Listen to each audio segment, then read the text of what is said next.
Herzlich willkommen zu unserem neuen Kurz gefragt, kurz gesagt Video. Heute geht es darum, wie Sie Lizenzen an UsedSoft verkaufen können. Legen wir gleich los.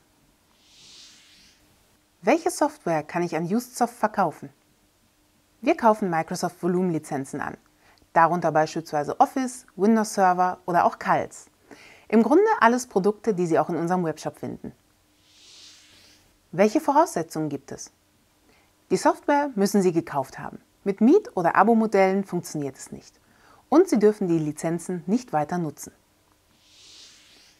Wie läuft das Ganze ab? Auf unserer Website finden Sie ein Ankaufsformular. Wenn Sie uns dies ausgefüllt zuschicken, setzen wir uns gern mit Ihnen in Verbindung. Was benötigen wir von Ihnen? Wir benötigen einen Beleg, dass es sich um gekaufte Volumenlizenzen handelt, zum Beispiel die Ursprungsrechnung oder einen Ausschnitt aus dem VLSC-Portal. Dazu brauchen wir ein Medium mit der Installationsdatei. Das kann eine DVD sein oder ein USB-Stick.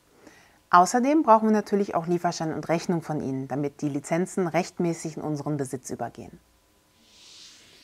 Wie viel sind die Lizenzen noch wert?